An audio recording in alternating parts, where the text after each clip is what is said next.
നാണു, നിന്നെ നാണഭക്തരെന്ന് പലരും കളിയാക്കുന്നുണ്ടല്ലോ. അതിൽ നിനക്ക് നാണക്കേടൊന്നുമില്ലേ? നാണിക്കുന്നത് എന്തിന്? സന്തോഷിക്കല്ലേ വേണ്ടത്. കളിച്ചും ചിരിച്ചും രസിക്കേണ്ട പ്രായത്തിൽ ഭസ്മവും ചന്ദനവും നെറ്റിയിലും കൈകളിലും വാരിപ്പൂശി നടക്കുകയാണോ? ഭസ്മവും ചന്ദനവും ശരീരത്തിന് നല്ലതാണെന്നാ വൈദ്യരമ്മാവും പറയുന്നത്. അത് ശരിയായിരിക്കാം. പക്ഷെ ജപമാലി അണിഞ്ഞ് കയ്യിൽ പുരാണ ഗ്രന്ഥങ്ങളും ഏന്തി നടക്കുന്നത് കാണുമ്പോ ഞാനല്ലേ അതൊക്കെ അണിയുന്നത്. അതിന് കാണുന്നവർക്ക് എന്താ ഛേദം? ഒളിഞ്ഞും തെളിഞ്ഞും കളിയാക്കുന്നത് കേൾക്കുമ്പോ അമ്മയ്ക്കൊരു വിഷമം. അമ്മ വിഷമിക്കേണ്ട. ഈ അമ്മയ്ക്ക് എന്റെ ഗതിയെ കുറിച്ച് ഒന്നും അറിയില്ല. ശരിയാണോ? അമ്മയ്ക്ക് ഒന്നും അറിയില്ല. ചില കാര്യങ്ങൾ കാണുമ്പോ നിന്നെ കുറിച്ച് അഭിമാനം തോന്നും. എങ്കിലും പ്രായത്തിനൊത്ത ഭക്തി പോരെ.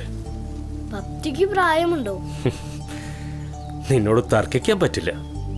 എങ്കിലും ഒരു കാര്യം ഓർക്കണം, നിനക്ക് സഹോദരിമാരുണ്ട്. അത് പ്രത്യേകം പറയണോ? എനിക്കറിയില്ലേ.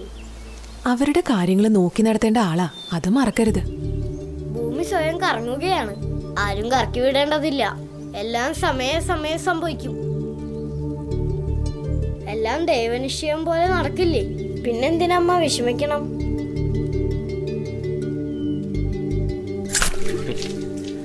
അമ്മമാരുടെ മനസ്സ് അങ്ങനെ തന്നെയാണോ? ഭൂമിയെ പോലെ സദാസമയം തിരിഞ്ഞോണ്ടിരിക്കും. അതിങ്ങ് തന്നെ. അമ്മ സ്വന്തം കുടുംബത്തെ കുറിച്ച് മാത്രം ചിന്തിക്കുന്നു.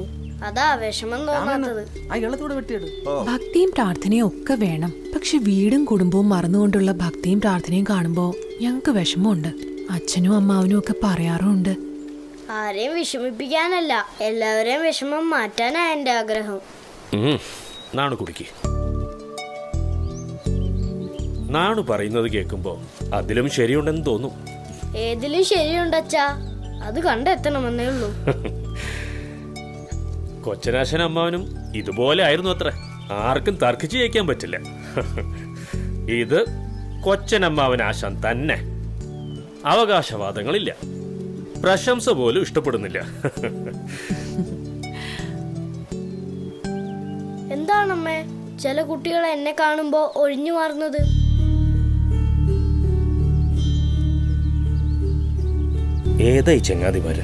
പാടത്ത് പണിയെടുക്കുന്നവരുടെ മക്കൾ. ഞാൻ ചങ്ങാത്തത്തിന് ചെന്നാലും അവർ ഒഴിഞ്ഞു മാറും.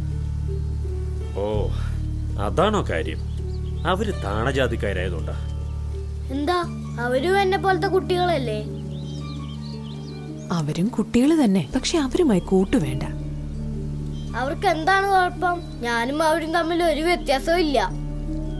ആര് പറഞ്ഞു വ്യത്യാസമില്ലാന്ന്? താണ ജാതിയിലുള്ളവരെ തീണ്ടുന്നവർ അശുദ്ധരാകും. പിന്നെ കുളിച്ച് ശുദ്ധി വരുത്തിയാലേ വീട്ടിലുള്ള മറ്റുള്ളവരെ തൊടാവൂ. അപ്പോ അങ്ങനെയൊക്കെ ഉണ്ടല്ലേ? അതുകൊണ്ടാണ് അവരുമായി കൂട്ടുവേണ്ടാന്ന് പറഞ്ഞത്. അവര് കൊയ്യുന്ന നെൽമണി കൊള്ളാം, അവര് ചെത്തി തരുന്ന ഇളനീര് കൊള്ളാം, അവര് കറക്കുന്ന പാലും കൊള്ളാം. അവര് മാത്രം കൊള്ളില്ലല്ലേ? അയിത്തം, തീണ്ടാപ്പാട് എന്നിവയെക്കുറിച്ച് വലുതാവുമ്പോ നിനക്ക് മനസ്സിലാവും. അയ്യോ കഷ്ടം. അവരും മനുഷ്യരല്ലേ? ഇതൊന്നും ദൈവത്തിന് ഇഷ്ടപ്പെടില്ല. അതൊക്കെ നാട്ടാചാരങ്ങളാ. ദൈവത്തിനും അതൊക്കെ ഇഷ്ടാ. ആര് പറഞ്ഞു? മനുഷ്യരെ വേദനിപ്പിക്കണമൊന്നും ദൈവത്തിന് ഇഷ്ടാവില്ല. നാണുവിന് എങ്ങനെ അറിയാം ദൈവത്തിന്റെ ഇഷ്ടം? സ്വന്തം മനസ്സിനോട് ചോദിച്ചാ അറിയാം ദൈവത്തിന്റെ ഇഷ്ടാനിഷ്ടങ്ങൾ. മനസ്സിന് പിടിക്കാത്തത് ദൈവത്തിനും പിടിക്കില്ല.